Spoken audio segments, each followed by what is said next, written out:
Hi everyone, the Fortis Colosseum blog has just dropped, and I've been waiting for this for absolutely like ages now, like a month or two, expecting it more or less every day. So it's here, and it's gone out just like an hour ago. I'm about to start the stream, but I figured I'd have a look at this because this is what I'm like super interested in for the next year. But this is my first complete look. Let's just dive in. So we've got some concept art here for the start, and I think it's looking pretty amazing. It's a really nice arena. You got the gates out here, which NPCs are hopefully going to come from. You got pillars as well, which is really interesting because it does mean we're going to have some pillar mechanics, a bit like Inferno, hopefully. And we do love pillar mechanics, both for the movement, the pathing, the line of sight stuff. I imagine what's going to be really interesting is they have tech now that allows NPCs to move around pillars, like interactively. So they're not going to get stuck behind pillars necessarily, but maybe some will. So it's really cool to see that they're even embracing the idea to begin with, and it's going to play majorly into the actual encounter, most likely. So let's run down a little bit. The design I love. I think it looks fantastic. Varlamore itself is meant to be like both Aztec and Roman, so you can see like the inspiration here for like the sun on the top of the pillar. I assume that's what it is, and it's like a bit of both. I think like the color scheme to me seems Aztec-y, maybe, and then the actual like thing itself is very Roman. But it's cool, and let's jump in. So I'm going to skip the first bit and just have a look at the main stuff. This, I think, is the same copy-pasted text from before, but TLDR, some backstory about the Colosseum and the city of Civitas Illafortis.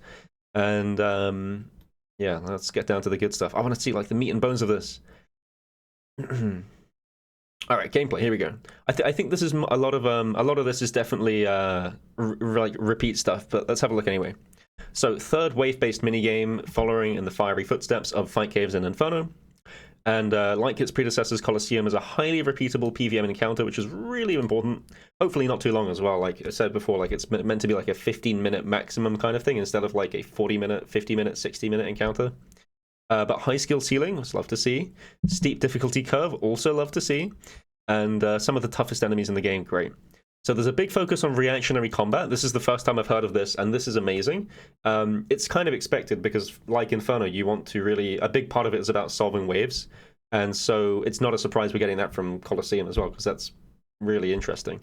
So, yeah, enemies spawn in, and you figure out how to manage them. Good to hear. First time we're hearing of it. And then it says, unlike Fight Caves and Inferno, Colosseum invites you to make big decisions between each wave. And this is going to be with modifiers. So they've talked a bit on this before, and I'm not too sure how it works, but again, we're here to find out. So the modifiers ensures no two Colosseum runs will be the same. Similar systems in roguelikes and roguelites. At the end of each round, you'll be given the option to alter your gameplay experience in different ways. Buff enemies, debuffing yourself, and even altering the terrain for a bigger challenge. The selection of modifiers you have to choose from is randomized, but beware your choice will persist for the rest of your run, so don't bite off more than you can chew. Right, I'm going to say ahead of time, a big issue that TOA has suffered from is the idea that invocations actually take away from the gameplay instead of adding to it. So that is, a direct example might be overly draining. This invocation means that you use your entire spec bar every time you spec, and it's both fun and interesting to manage your special attack. So doing that takes away from your gameplay, and there's a few invocations that feel like they're actually detracting from the mechanics and the interest of the fight. So a word of warning here already, and I'm going to bring this up to them directly. You've got to be really careful how you choose to approach this kind of thing, because a lot of other games, what they do is they choose to add buffs to you. That is to say that the actual content is quite steep and it's harder than you would expect, but it's made easier by your choice of buffs to yourself. So you might gain 20% defense or 10% damage, or you might, let's say, regenerate all your stats between a wave as like an option. There's a few games that do this, and I'll just call upon Genshin because Genshin is a fairly common one, and you guys might have seen some of this.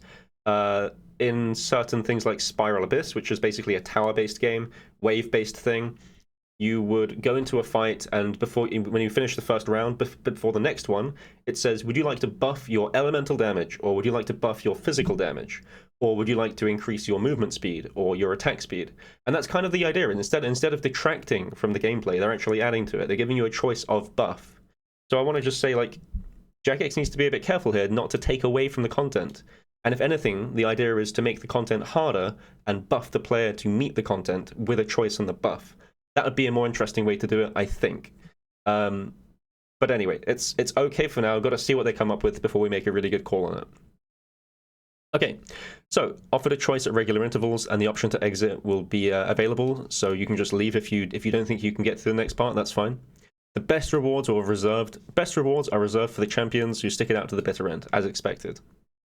Want to keep the specific details a surprise, but the mechanic is at the heart of the experience. So this is a really big thing they're focusing on, and that just means all the more that I'm going to try and push for buffs and not debuffs. And I'd recommend you guys do the same if you're interested in that, or at least think about it and discuss it, and maybe just like it's a comment thing where you think that actually the debuffs do matter and here's why, or maybe you're with me and you think that the buffs are the more important thing. Either way, put it in comments and talk about it, because we need to get some more discussion going.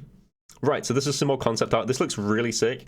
I don't know, concept artists always go crazy recently. This kind of thing on the ground, I'm not quite sure what these are, but I've seen this in like actual Colosseum-y stuffs. Something like it's meant to chain like animals to the ground, so they have like AoEs around which you can't go near, or something like that. I love the idea of the gates and everything. I think they've nailed it. And they have a lot of different spawn points for stuff, which is really good. Presumably, unlike Inferno, there's not going to be a random NPC spawning in the middle of the room, unless you get some paratrooping lion or some shit. So hopefully they're going to, start from different randomized spawns and come in.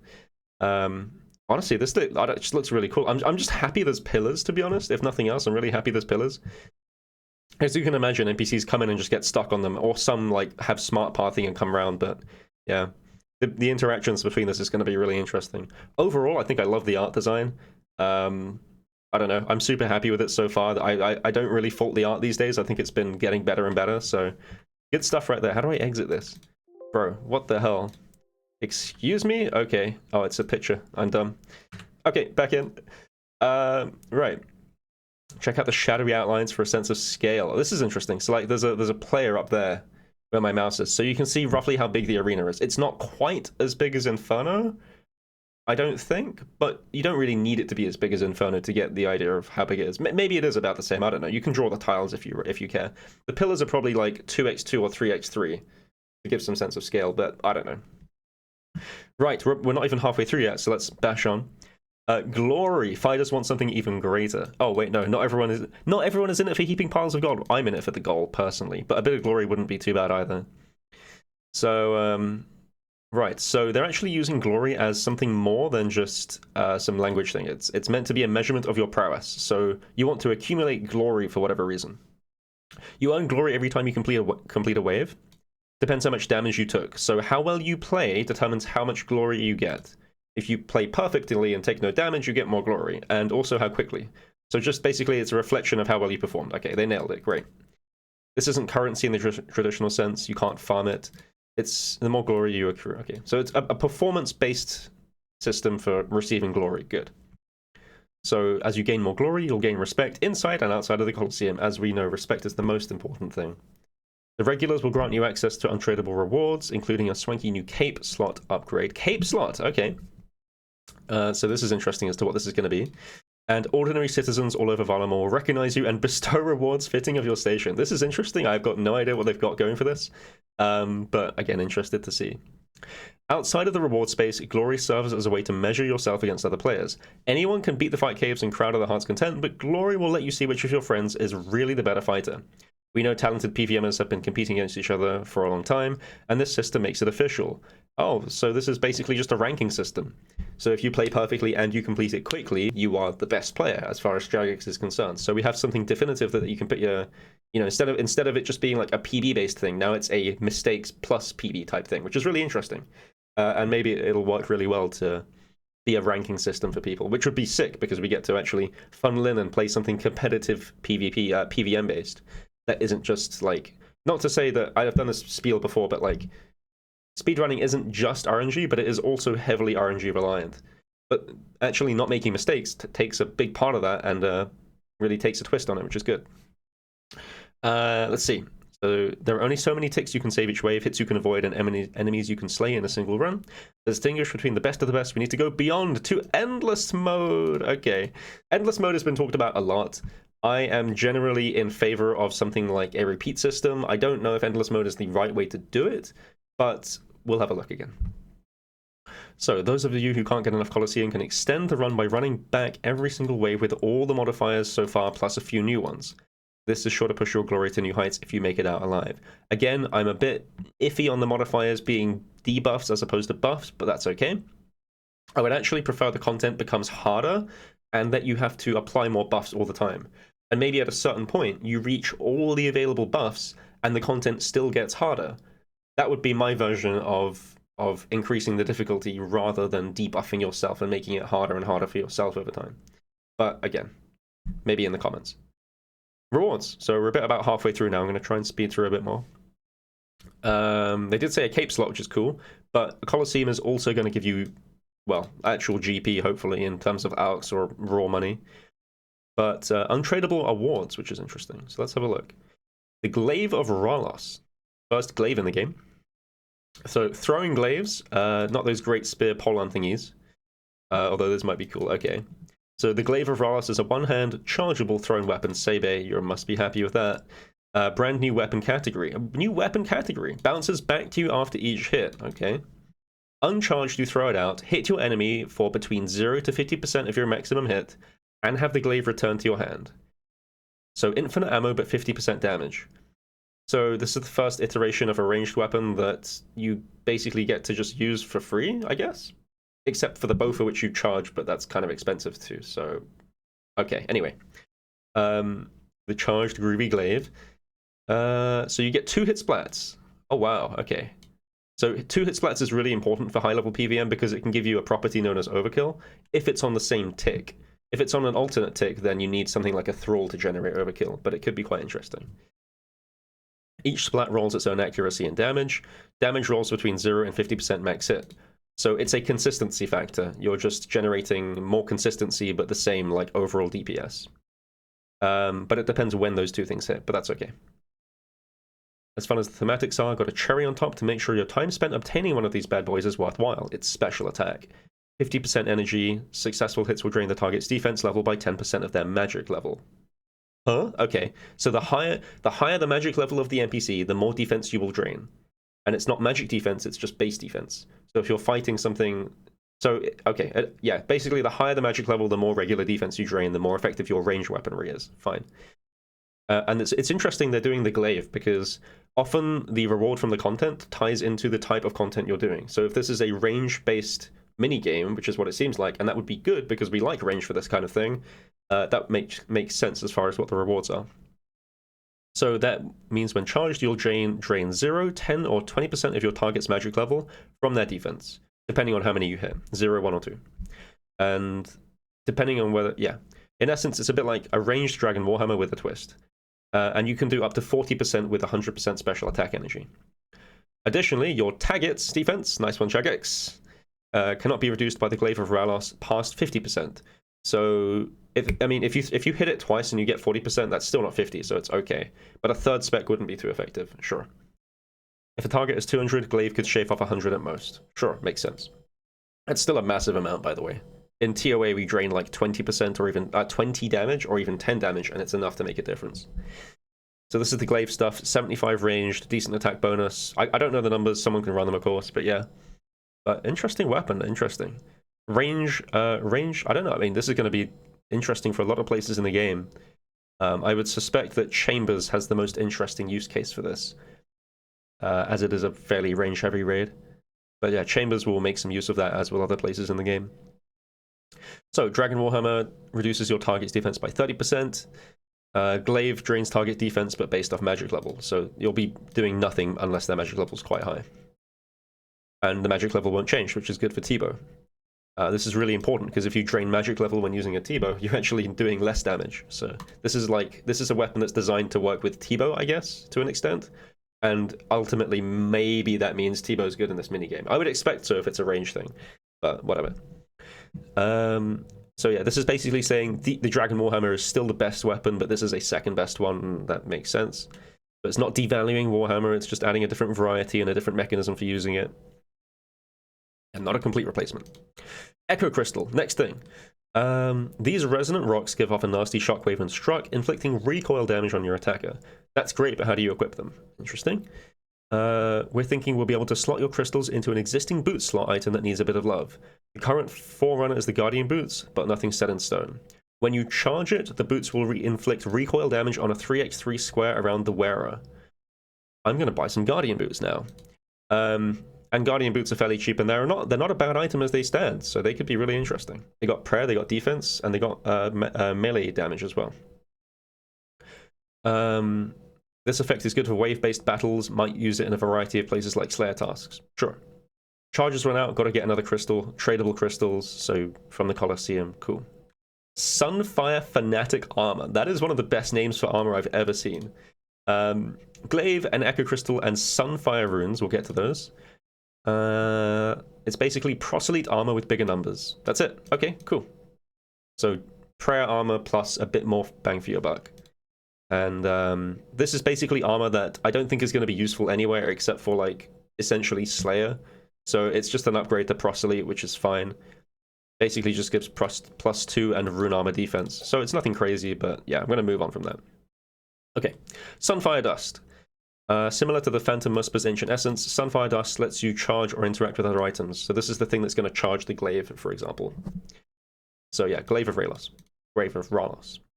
You can make Sunfire runes and charge Dizana's quiver, which is interesting. So this quiver might well be the range cape slot, maybe, if that's what they're going for with the cape thing, which would be interesting. We don't really have a quiver item yet, so could be good. Sunfire runes are a brand new rune, slightly different approach to Wrath rune formula. So you can obtain Sunfire runes by imbuing regular fire runes with Sunfire Dust at the fire altar. Interesting. Might be a decently quick way to train runecrafting. I guess we'll find out once they balance the numbers. So Sunfire runes will count as fire runes when casting, but that spell will gain a minimum 10% hit.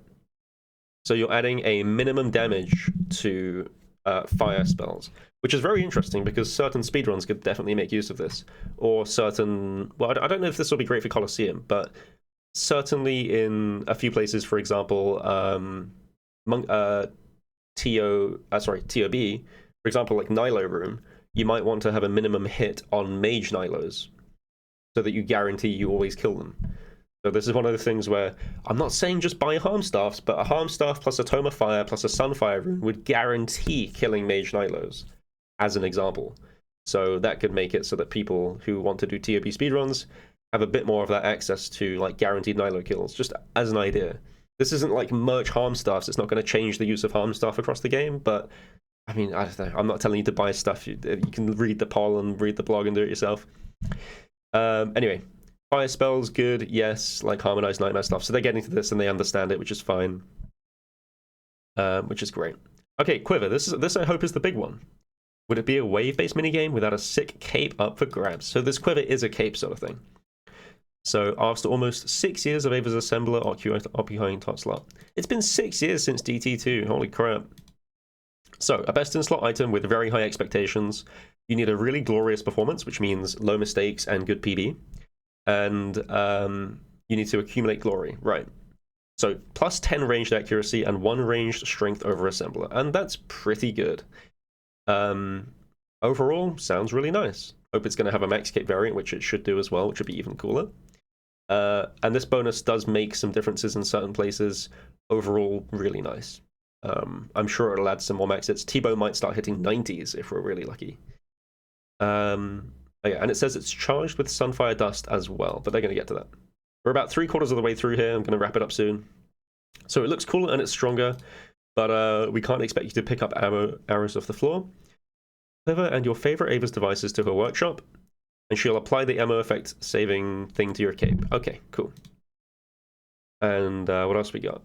You can charge your quiver using Sunfire Dust to gain an additional plus 10 and 1 range strength. So this makes it an item that is chargeable. If you use Sunfire Dust, you're going to get a little bit more bonus, which is actually really good in terms of range accuracy and everything. That's a crazy big upgrade, actually. 20 range accuracy and 2 range strength over the Assembler. That's really big.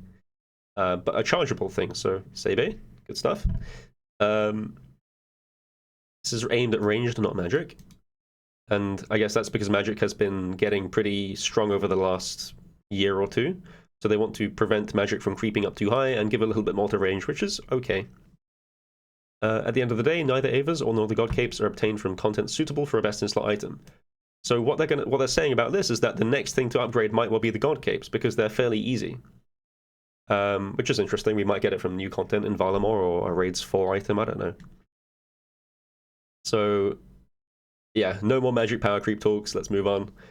Don't know what else they're getting to here, but TLDR, pretty exciting reward. To me, it sounds balanced and it sounds good.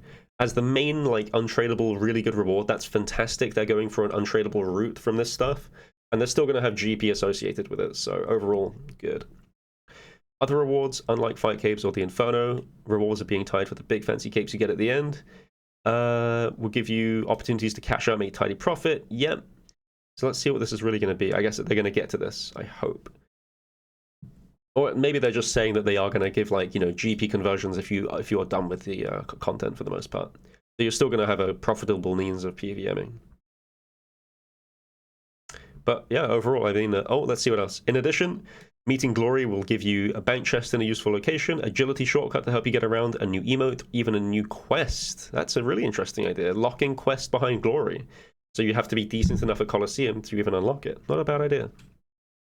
But TLDR says, we hope to incentivize lower players to give the Colosseum a go, get their first taste of PVM combat. Waves aren't just a bunch of new enemies, they're a benchmark for you to measure yourself against every time you enter the minigame.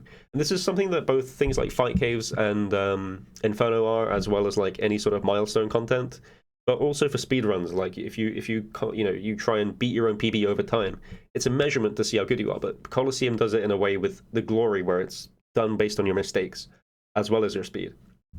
So really interesting idea overall. The one big thing in this blog that I would say is, please, Jagex, try and have a think about the idea of buffs instead of debuffs, or a balance of both, because otherwise taking away from the content is less enjoyable than adding to it. That's my only thing. That's my only thing I got to say about this. Otherwise, I'm super hyped. I think the art and stuff, everything looks amazing.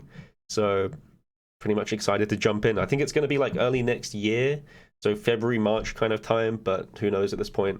Overall, blog looks good. I'm really happy. So I guess give you guys thoughts down in the comments below, but thanks for watching, and we'll do some stuff next time.